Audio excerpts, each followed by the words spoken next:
Diktatuur, ma küsin.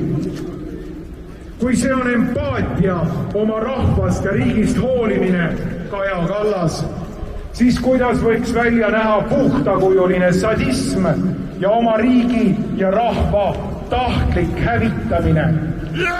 Täna peab kogu Eesti riik tunnistama, et Kaja Kallase apartheidi valitsus on taasiseseisvunud Eesti ajaloo suurim kobarkäkk, mis hävitab ja lõhub Eesti riiki.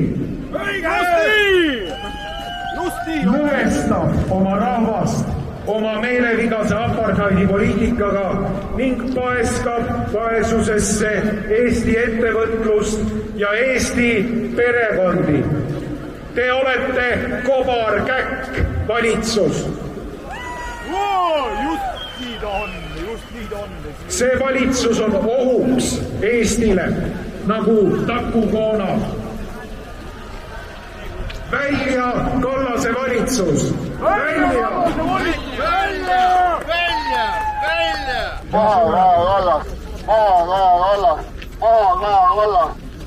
Me kõik nägime Aktuaalsest kaamerast ühte Lasnamäe pensionäri Arkadit, kes eluaeg oli selle riigi jaoks töötanud, kes värisevate näppudega tuli sealt siis samast, kus oli see toetuse taotlemine nii-öelda siis avatud. Peab aitama 3 last olema nendele toeks, 3, 5 ja 8-aastasele lapsele. Need lapsed tahavad iga päev 3 korda päevas sooja sööki. Nad tahavad pesemist, nad tahavad sooja tuba. Maja, mis on soojustamata, ei ole võimalik pakkuda ilma elektrikütteta lastele turvalist, eriti veel tänasel talvel turvalist ja hubast lõhku.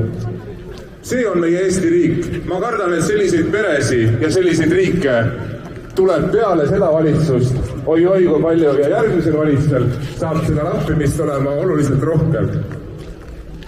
Eile ma käisin nende maakodus ja nägin ühte ärmatunud vanahärrat. Tema nina oli peaaegu külmast võetuna sinine, mütsid oli lund täis ja ta liikus rulaatori toel. Ma nägin siin ka paari rulaatori toel olevat inimest ja ta liikus vaevaliselt, tuli läbi lükkamata lumetee. Ma küsisin, et kus sa käisid? Ta käis lauda juures tuld ära kustutamas, selleks, et hoida energiat kokku, et kanakesed ja lambad saaksid magama minna. See vanahärra oli mu enda isa. Nii selles vanahärra. Sa tahad Delfiks saada mingisugust reklaami, et ma nüüd räägin Delfi portaalis. Siin on ainult 10 inimest, siin on mitte kedagi teist. 10 inimest on. Oleme demokraatlikul viisil. Me ei lähe kukutama praegu riiki ja valitsust. Me ei lähe kedagi maha lööma või kedagi, ma ei tea, põlema panema. Me nõuame omale põhiseaduslikke õigusi. Ja raevukatest nõudmistest oleme me suures osas säilitanud oma vajadusi katva elektri tootmise ning oleme võimelised tootma endale isegi vedelkütus. Raske aru saada, kui palju siin inimesi on, sellepärast sõbralik soovitus ERR-ile ja teistele peavoolumeedia esindajatele, palun minge sinna mäe otsa, tehke sealt pilte ja kaadreid, et pärast ei saaks valetada, et siin on jälle mõnisada inimest. Siin on tuhanded. Terve plats on täis. Meie üle valitseb sisuliselt röövlijõud. Olete nõus? Ei kuule hästi. Kas olete nõus? Täpselt nii, see on rahva hääl. Ja hoia jumal Eestit. Kuulseni. Pool Eesti rahvast tehakse kerjusteks sõna otseses mõttes, kes peavad minema abi. Jalutaja! Sama külm on ikkagi enam ja vastu väikse suhtleme nagu Floridas väike seal. Самостоятельно может обеспечивать себя электроэнергией по нормальной, разумной цене, стабильно и постоянно. Siis keda me päriselt tahame valitsusse? Keda?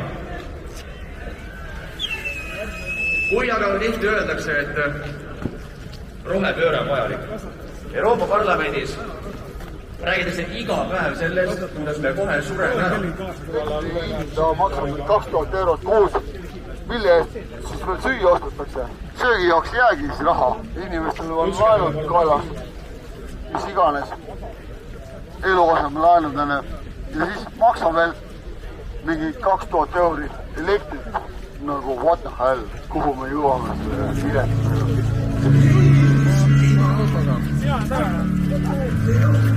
Selleks palveks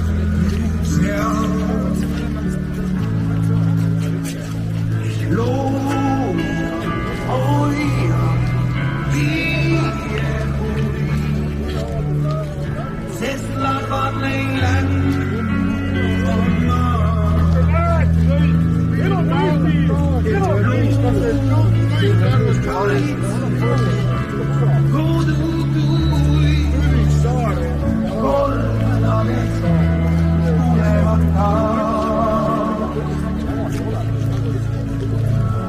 kirja soda